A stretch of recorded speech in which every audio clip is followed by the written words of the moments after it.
right, we'll go ahead and get started. So welcome everyone. My name is Mina Nabavi, and I'm a program director with the University of Alabama at Birmingham School of Public Health's Office of Public Health Practice. I'm excited to welcome you to today's webinar, Mitigating the Spread of Respiratory Illnesses in Long-Term Care Facilities, featuring AC Burke, Vice President of Healthcare Quality with RB Health Partners, Inc. This webinar is made possible by the Alabama Regional Center for Infection Prevention and Control Training and Technical Assistance, or ARC-IPC.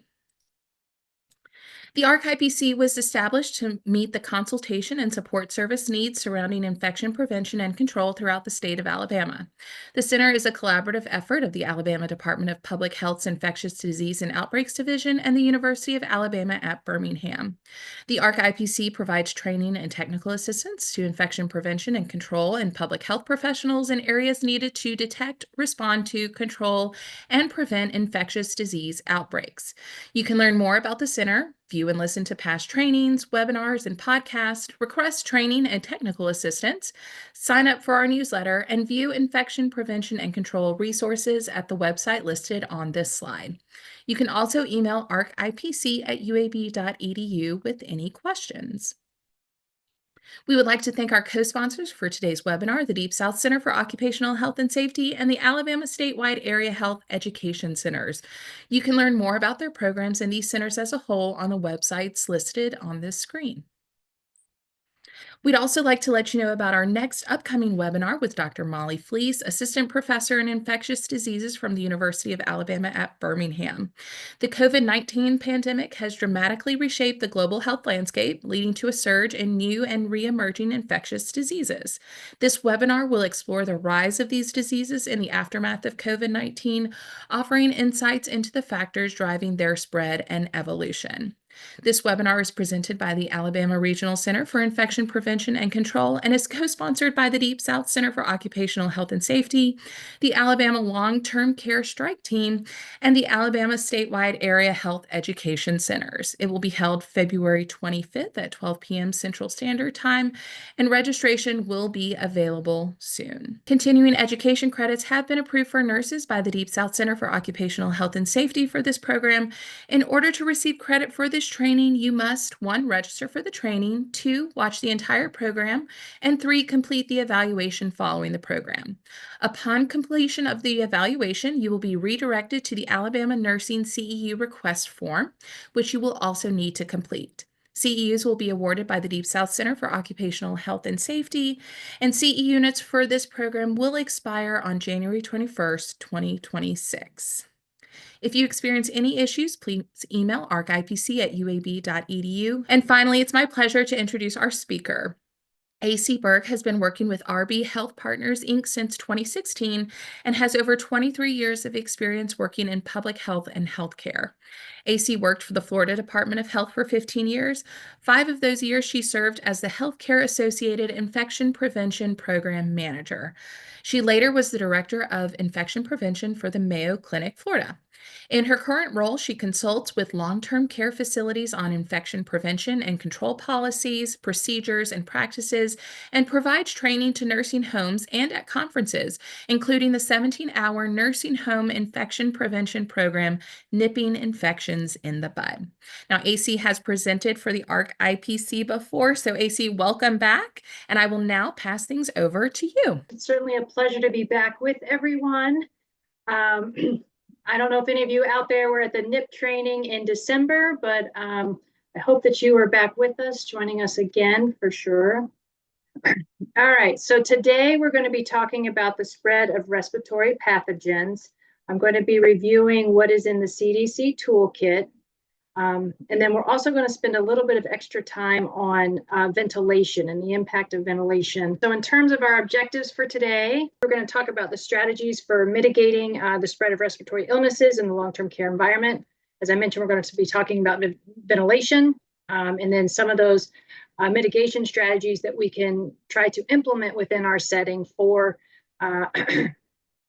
improving ventilation within our facilities to try to help mitigate the spread of those pathogens. All right, so in terms of the foundation for the presentation, I'm highlighting some of the information that is included in CDC's respiratory pathogens toolkit. The link is here for you at the bottom of the slide. Also, if you do a search, it does come up fairly easily.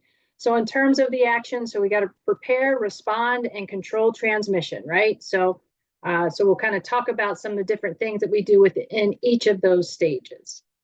So vaccination, I'm sure this surprises no one, right? As part of preparation, part of mitigating severe illness, we certainly do want to try to make sure that we are including vaccination as part of our procedures and part of our preparation. I do want to highlight a couple of the updated vaccination recommendations. So RSV, I was updated in August, and it does include adults age 60 to 74 who are at increased risk, and residing in a nursing home is included as part of what is considered an increased risk. So adults age 60 to 74, as well as those over the age of 75. So in our environments, it is recommended that they do receive the RSV vaccine. For COVID, so staying up to date, and as we know, these guidelines do change and are updated often. So certainly you want to make sure that you are going back and checking these guidelines to ensure that you're up to date, right, with what is up to date for COVID. And then influenza. So influenza, we do have some nuances in the language as it relates to when are we supposed to be receiving our influenza vaccine. So certainly it is something that we do annually. And the language from the recommendations from CDC that we have, the quote here is, vaccination should ideally be offered during September or October. Vaccination should continue throughout the season as long as influenza viruses are circulating. And then we know that we are very aware of and conscientious of following CMS guidance. However, CMS language is not consistent. So within the actual regulation language, if you will, it says that the vaccinations offered October 1 through March 31st. The interpretive guidance that goes with that regulation says when it becomes available each season. And then the survey pathway that is used by the surveyors says in accordance with national recommendations. So you just want to make sure at least that you're consistent, that what you're doing, your activity is consistent with policy, and at least in keeping with the national recommendations. Other vaccinations, so I just wanted to take the opportunity to mention a couple. So pneumococcal, it's bacterial versus viral, but there have been some updates to the pneumococcal vaccine. So it is now recommended for adults 50 and older. So just wanted to highlight that here. Also, some of you are most likely are familiar with, we have several different pneumococcal vaccines and some of those algorithms. And do I get the 15? Do I get the 20? Do I get the 23? When do I get the 23? So we know that can become complicated sometimes. There is an app, and so the Pneumorex Vax Advisor. I have heard from many people that it is very, very helpful. So I wanted to share that resource with you. Then some of the other vaccinations, so our Tdap, so tetanus, diphtheria, pertussis. So pertussis is also known as whooping cough. Boosters are every 10 years. I'll tell you, I see a lot of guidance as it relates to diphtheria, though I've never seen diphtheria, I'll tell you. But nonetheless, we have a lot of guidance from CDC as it relates to diphtheria, and especially as it relates to employee exclusion. So when staff need to stay home for exposures and things like that related to diphtheria. So in terms of pertussis, so it is a respiratory illness. It can cause pneumonia. Like I said, it's been referred to as whooping cough. And there are recommendations for vaccinations for adults as well. All right, so our core infection prevention strategies, right? So even though we're focusing on some certain things as it relates to respiratory pathogens, ventilation, we absolutely have to keep in mind that we need to continue to ensure implementation of, adherence to, compliance with our core infection prevention strategies. So hand hygiene, standard precautions, personal protective equipment, cleaning and disinfection, And as part of that, we certainly want to make sure that our supplies are available in order to support compliance, right? We want to make sure that the alcohol-based hand rub is well stocked within our dispensers, that we have gowns, gloves, eye protection, so we have all the PPE that is needed in order to support compliance with standard precautions. Respiratory hygiene is also considered part of standard precautions. So that education of, cover your cough, cover your sneeze, having tissues available, having the hand sanitizer available, and also be thinking about our visitors. So we also want to make sure these supplies are available to our visitors as well. All right, so moving more into the prevention strategies. So there is an expectation that we are maintaining awareness of the levels of respiratory spread in our communities, because that can impact when we may want to escalate some of those prevention mitigation strategies like mask wearing, for example. So we do want to make sure that we also have education, that we are indeed educating our residents, visitors, and staff. Also, some of that ongoing education, passive education that we can do with posters and things like that. Certainly something we want to keep in mind and consider doing. Keeping with CMS regulation, so we can indeed ask our visitors with symptoms to defer non-urgent visits. And then the use of masks for source control. So use of masks continues to be present in the CDC guidance as it relates to source control. All right, so some of those other mitigation strategies. So ventilation, and we are going to talk more about this, so I'm going to come back to that. Transmission-based precautions. So certainly we know that we need to be implementing that when someone has symptoms, tested positive for any of the respiratory illnesses. We need to make sure that we are following the guidance that we have from CDC as it relates to when we need to be excluding healthcare staff. So when they have symptoms, positive tests, exposures, so there's guidance there for employee exclusion. As I mentioned, masking. There is some specific guidance as it relates to COVID exposures and masking. So masking for 10 days post-exposure. Testing, and I got a couple slides about that, so we'll go in a little more detail there. Treatment, and then investigation for an outbreak. So if you have a positive case, reviewing to determine if you have an outbreak, if you have additional cases, if there is potentially transmission going on within the facility. So we want to make sure that we have plans in place, policies and procedures to support these mitigation actions. All right, so testing and treating. So there's definitely an expectation that we are testing anyone with respiratory illness, signs, or symptoms. At a minimum, we need to have the capacity to rapid test for COVID and flu. So I am aware that some people have a perspective, oh, well, if it's respiratory, do I really need to know what the pathogen is?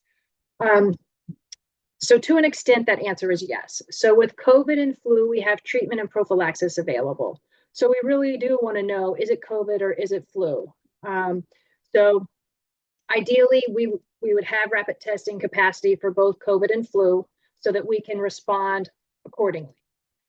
We also want to think about and see if we can also have the capacity to include RSV. So some of those multiplex tests for flu, COVID, and RSV to help us with our action plan and our response to residents becoming sick. Let's see, if we have multiple residents with an unidentified respiratory illness. So let's say you have tested for COVID and flu and they're negative for those. So we're fairly confident they don't have either one of those pathogens. What should we be doing? So certainly anyone with respiratory symptoms, we still want them on precautions. And then we also may want to consider some additional testing at that point in time to try to identify, is it a virus? Could it be bacterial? So kind of maybe taking a little bit of a deeper dive into the testing. So there are respiratory pathogen panels. So having residents tested using a respiratory panel that can help us in terms of some decision making and maybe how we respond if there's a potential outbreak. So knowing what the pathogen is can help us in terms of expectations for incubation periods, exposure time periods, how long someone is expected to be sick, and then also what is the impact on duration of precautions and type of precautions. So it can be very helpful to still take that additional step for doing the respiratory pathogen panel. All right, so some of the COVID testing reminders. There has not been a lot of change in this guidance in quite some time from CDC, but I still get questions on this, so I just thought I'd do quick reminders here. So contact tracing, so let's say you do have a positive resident, we're going to do contact tracing. Those exposures would be tested on days 1, 3, and 5, so it's day 1 after exposure. So if I'm exposed today, you wouldn't test me till tomorrow. Tomorrow would be day 1. And then backpedaling just a little bit back to masking. So CDC does say, even if your testing is negative on days 1, 3, and 5, there's still an expectation of wearing a mask for 10 days post-exposure. So that is still within the CDC guidance. Your response to positive tests can be contact tracing individually based, or if you identify additional positives, then you can go to a unit-based or facility-wide response. And I don't think this guidance has changed since the beginning. So testing every 3 to 7 days. If using an antigen test every 3 days, so that's twice a week testing until no new positives for 14 days. For people who've recovered within the last 30 days, asymptomatic testing is not required. So if someone has an exposure that has recovered in the last 30 days, you don't have to test them. And then asymptomatic persons recovered within the last 31 to 90 days. If for testing with them, you want to use an antigen test as opposed to a NAT test like a PCR. Right, so transmission-based precaution reminders. So also the COVID precautions for the residents hasn't really changed over the years. So the 10 days, no fever, 24 hours without meds, symptoms improve. Longer if someone is immunocompromised. We do have guidance for if someone is asymptomatic. So let's say you had a resident test positive as part of contact tracing. For their duration of precautions, let's say they never develop symptoms, you can continue testing them until you get 2 negative tests 48 hours apart, then they can be removed from precautions.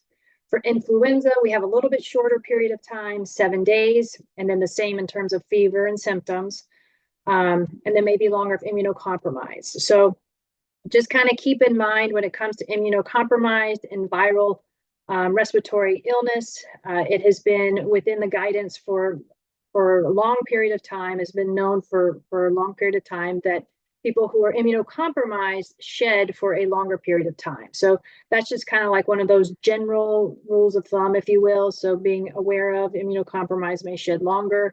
And then also some of the generic guidance out there, especially if you don't have clear guidance on, once you know the pathogen, what is the duration of precautions. So the no fever, 24 hours without meds, symptoms improved, is part of that general guidance. All right, and then the other step that we need to make sure that we're remembered that we're doing when we have positive cases is to notify. So we know we need to notify resident family members, resident representatives, and also notification to public health and any other key stakeholders. So the extent of notification certainly is going to be influenced by whether or not you have an outbreak going on versus a couple of positive cases. So. All right, so just wanted to try to get some of those reminders in, and then now we're going to talk about ventilation, and I'll start slowing down a little bit since this information may be new to many of you. All right, so with ventilation, so CDC has generated some recommendations. Most of them are based on the ASHRAE guidance. So ASHRAE is the society that includes the engineers, and they're the ones that basically establish the criteria, if you will, as it relates to engineering facilities and things like that. Also, it is noted that certainly when trying to implement improvements in ventilation, certainly needs to be in concert with our facility engineers and those experienced with handling the HVAC systems and working with the facility systems. All right, so when we think about the chain of infection, all right, we think about transmission. So we need an infectious pathogen. It has to have a way to be transmitted.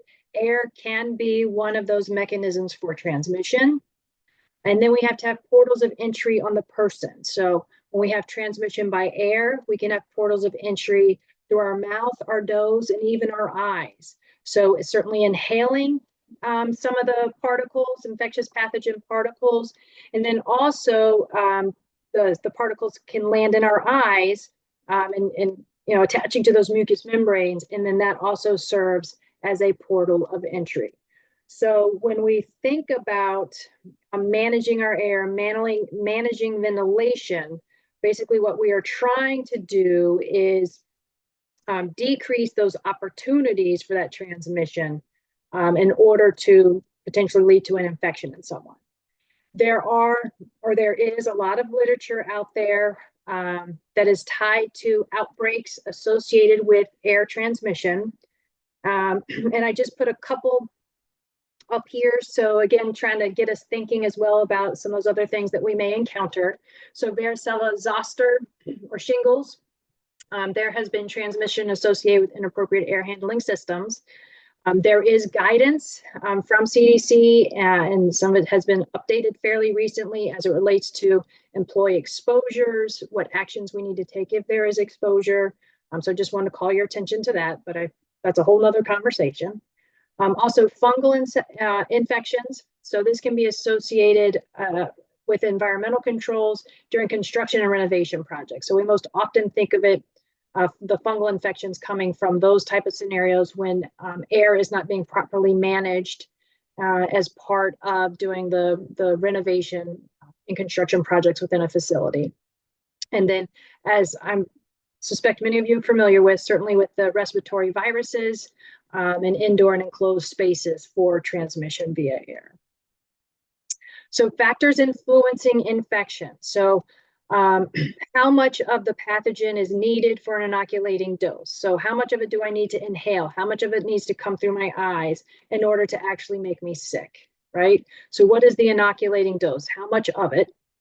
How virulent is the pathogen? How viable is the pathogen while suspended in air?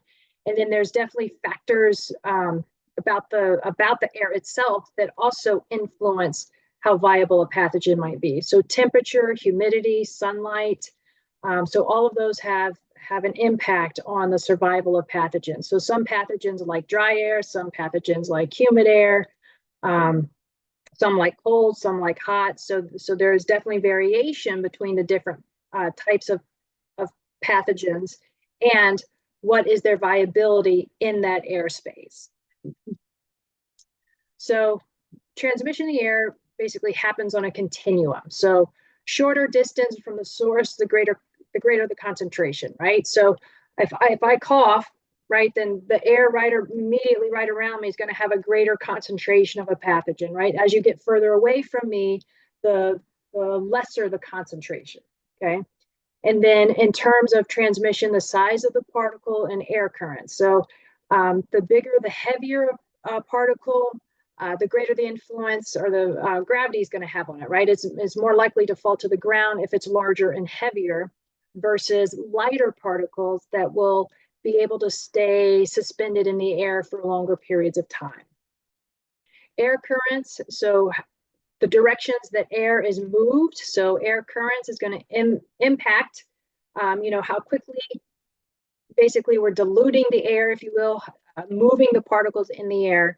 And that certainly is also going to impact transmission. So stagnant air provides that opportunity for pathogen concentration to build up, right? So if I cough, there isn't much air movement, then those particles can hang in the air for a longer period of time. They're going to stay here. They're not going to be moving. So people coming into this space are more likely to have a higher dose or of exposure. Or exposure to more pathogens, if you will.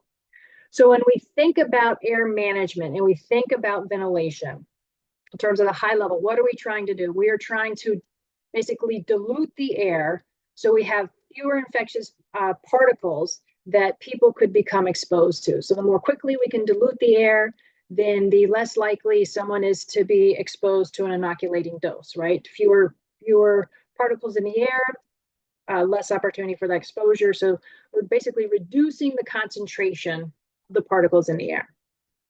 So some ways that we do this. So increasing air changes per hour. So air changes per hour is defined as the number of times the air within a defined space is replaced. So do we have outdoor air exchange? Do we have it being exchanged due to our HVAC systems and going through filters? So how often is that air changed within a defined space, within a room, for example? The greater the number of air changes per hour, then the more quickly we decrease the concentration of particles in that space, okay? Air filtration, so we think about filters, so removing particles as air flows through a filter. So flowing through our air handling systems, so our filters help to remove those particles. And then air pressurization, so positive pressure, negative pressure influences kind of whether or not particles are staying within a room versus are particles being pushed outside of the room. So negative pressure, it's kind of like they're sucking in, so air flows in, versus positive pressure, it is blowing outside of the room.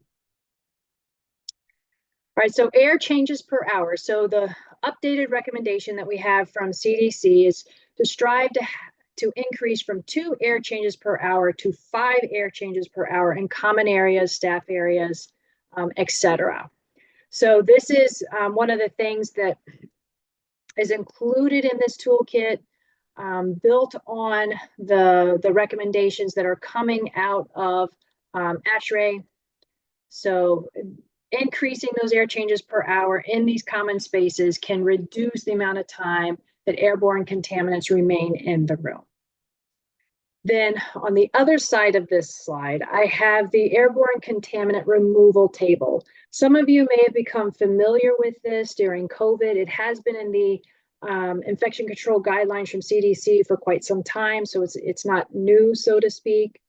And what this looks at is, based on the number of air changes per hour that you have in that room, how much time do you need before those particles would be decreased significantly? So predominantly, mostly removed from that airspace. So, and these are minutes. So that's 138 minutes versus 207 minutes. Now, the one thing to keep in mind is that this is based on what they call a perfect mixing factor. So air is evenly distributed throughout the space, ensuring uniform air quality and temperature in the space.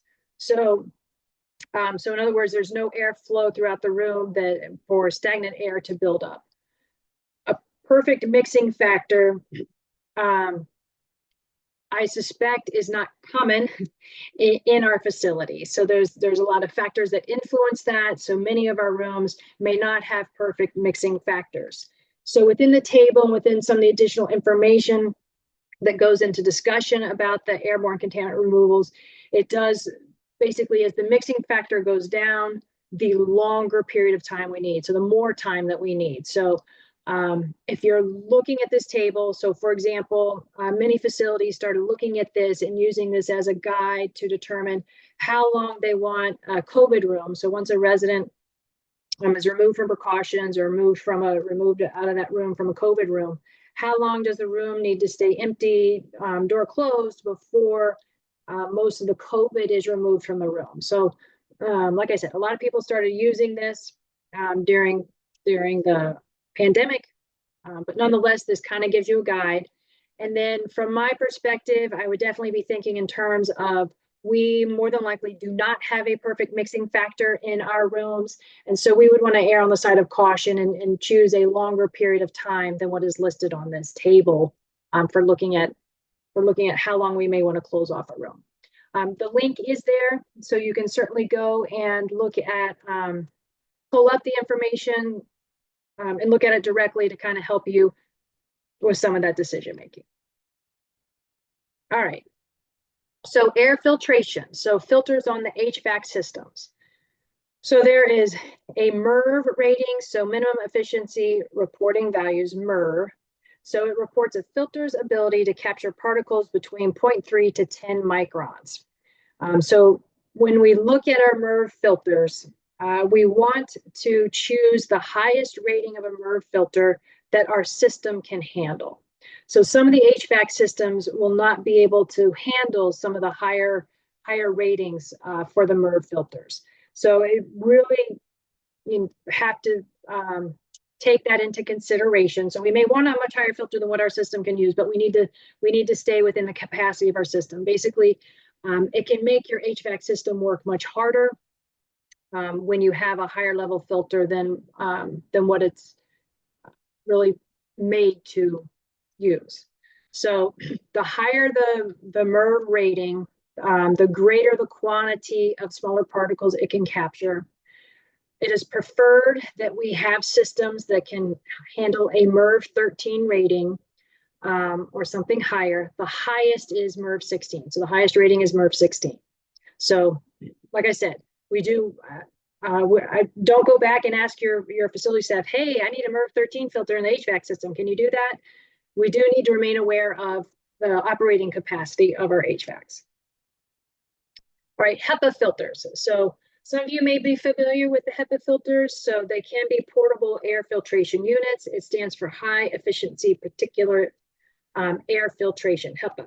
So HEPA air filters capture at least 99.97% of particles of a size of 0.3 microns. So keep in mind, some of our air transmission of particles will be smaller than 0.3 microns. Okay, so it's not perfect. Some of the studies that looked at COVID, for example, identified that COVID is around 0.1 micrometer, 1 micron. So being smaller than the 0.3. But also keep in mind that, for example, the respiratory pathogens don't typically travel through the air by themselves. So like they attach themselves to something else.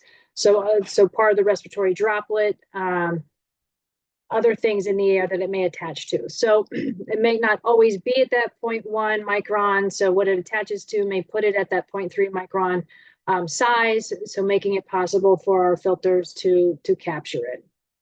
So there are, again, there's still a lot of variables here. HEPA filters should be able to recirculate air and provide equivalent of greater than or equal to 12 air changes per hour. So that might not always be the case depending on the type of HEPA unit that you have, and certainly its capacity. So there's definitely some factors there to consider. HEPA filter efficiency is higher than a MERV 16, so just kind of for perspective. And also, if you implement using the portable HEPA filters, then typically that does change the pressure in the room. So typically it drops the pressure. So it's most likely to make it negative pressure. So those of you, for example, who might be familiar with the HEPA filters, say for construction renovation projects, we know that this is one of the mitigation measures for helping to contain dust in our construction and renovation projects. And those rooms are also expected to be negative pressure.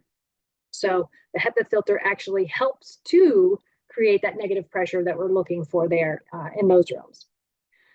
All right, so the size and unit that's needed for the HEPA filter depends on the size of the room and the amount of air that's expected to flow through it. All right, air filtration. So the UV lights. There is data to support that the UV lights can help with killing some of the bacteria and viruses and fungi in the air in a room.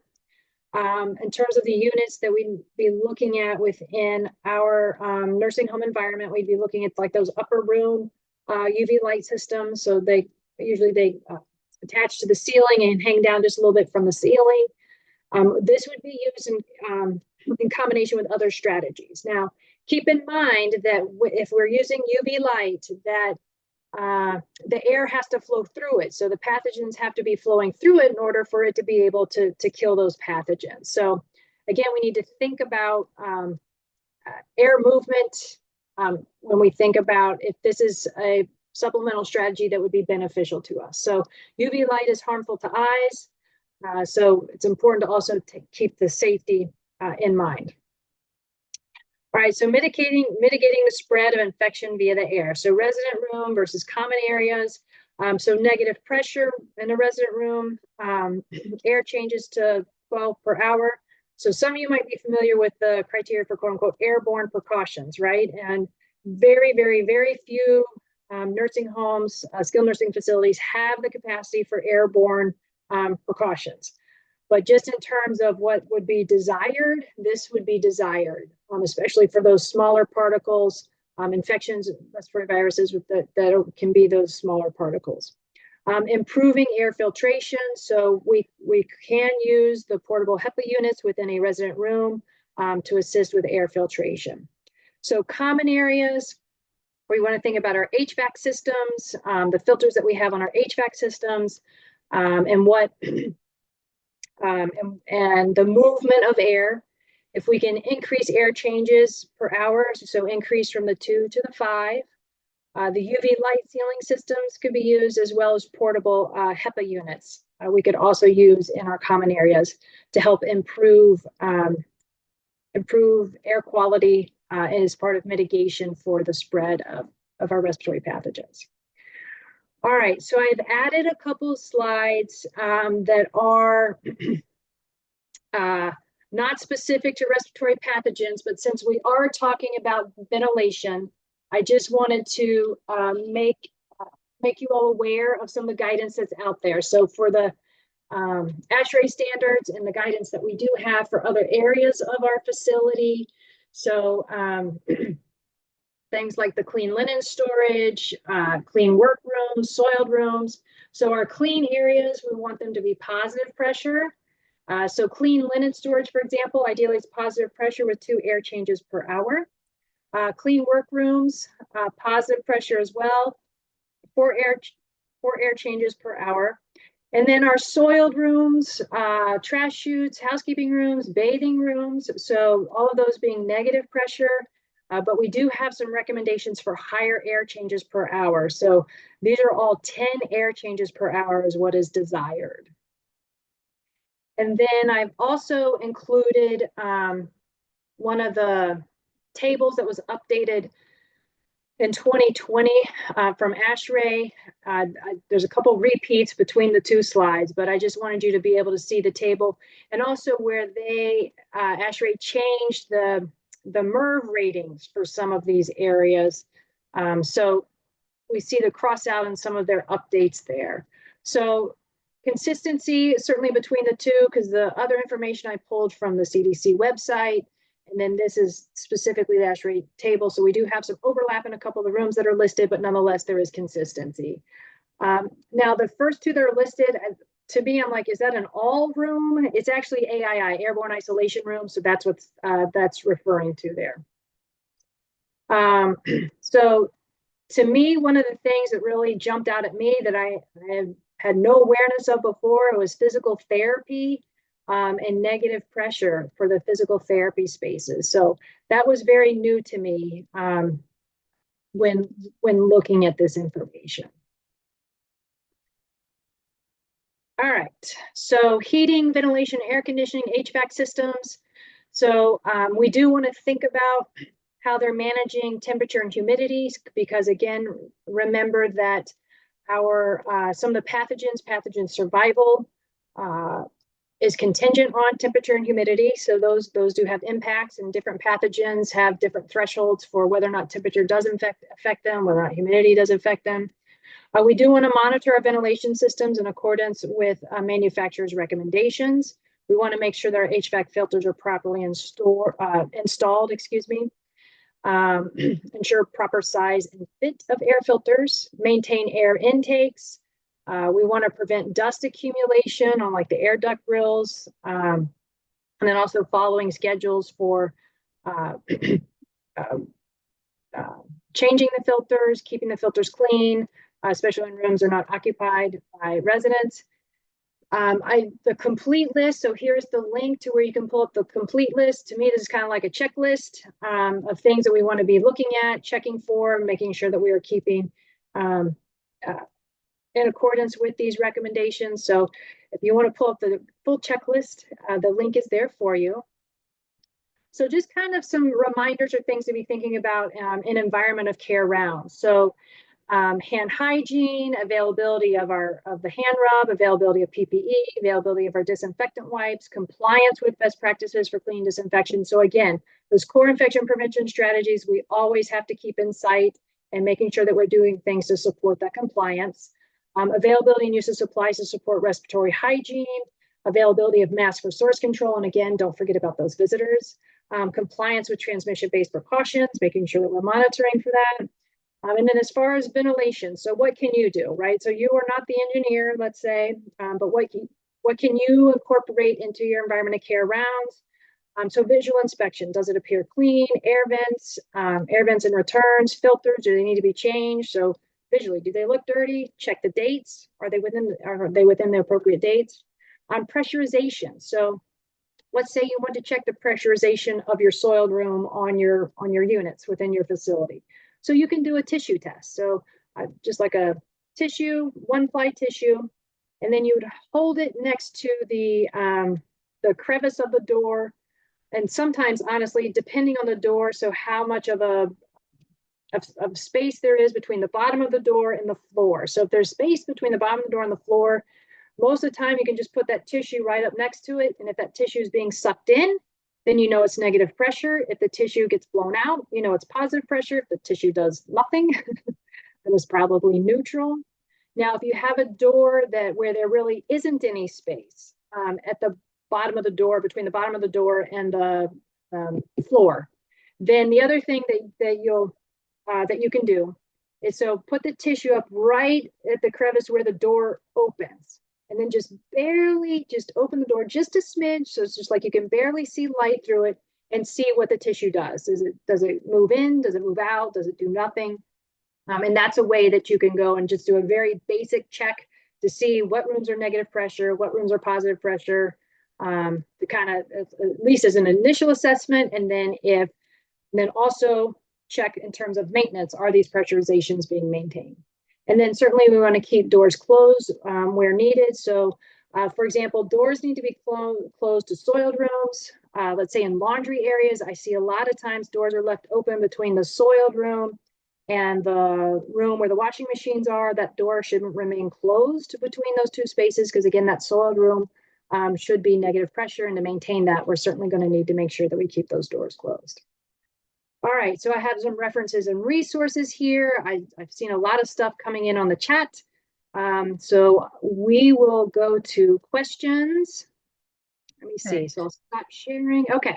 Perfect. Okay, thank you. And I just want to remind it, we do have some time, so please feel free to drop those questions in the Q&A box, and we'll answer them as time allows. Someone asked a question, in countries where there are no HEPA filters due to the infrastructure, what are recommendations for ICUs For ICUs. to reduce organism spread is what they wrote. Wow. So there's no HEPA filters, like in terms of portable HEPA units. So then we'd be looking certainly at our HVAC systems and what kind of filtration can go on those. Then also within ICUs, so for those patient rooms, then making sure those rooms are negative pressure. And then also if you can increase the air changes per hour in those rooms, those would be the desired mitigation strategies. All right. Someone just had a general question. Can you provide any guidance on reducing the spread of HMPV? 'Cause that's been in the news recently. Can you talk on that? So the mitigation strategies that we've just talked about would also apply to that virus. So, I guess so that's bird flu. So with that, currently CDC is recommending airborne and contact precautions for that. So we'll see how that goes and how that evolves. So if you have someone in a healthcare facility, then the expectation would be the airborne isolation rooms for those. But otherwise, in terms of outside of that, then the mitigation strategies we just talked to would still apply to that pathogen. So hand hygiene, source control, all those things would still apply. Sounds good. I do want to make a quick plug really quickly. So the UAB ARC IPC offers free standalone HEPA air purifiers and filters for long-term care facilities in Alabama. If you are interested in that program, I'm going to place the email, the name and the email address of the person who manages that. When you email her, make sure that you provide the name of your facility, your name, email, and phone number. Just wanted to put a quick plug for that program. Here's a great question. What guidance do you have for residents who have voiced that they don't want a HEPA filter system in their room, related to, it's cold, it makes the room cold, or the noise? So that's their choice. So if they don't want it, then that's not something that is required. So from a resident rights perspective, that is their choice to have. Well, the questions have slowed down. I do want to make one other plug before we wrap up. So the ARC IPC is hosting an in-person infection prevention boot camp for nursing homes and long-term care facilities February 26th, February 27th. And ACU will be here in Birmingham. You're our main speaker for this event. So we look forward to seeing you in person next month. So again, this two-day event is open to anyone involved in infection prevention and control programs in nursing homes or long-term care facilities across Alabama. And we will provide more information in the email accompanying this recording. So we hope to have this recording out to you within the week, and we'll include information about that there. And I will just add to that, I have just finished doing my environment of care rounds presentation, putting that together for the boot camp. And there are some great pictures in there that you guys are really going to enjoy. Excellent, excellent. Well, I won't keep anyone any longer, but so thank you again. Thank you, AC, for this wonderful presentation. We look forward to seeing you back in Birmingham in person in February. And just a reminder that we do have another webinar February 25th at 12 p.m. Central Standard Time on rising infectious diseases, understanding the post-COVID surge. So thank you all. Have a wonderful rest of your day.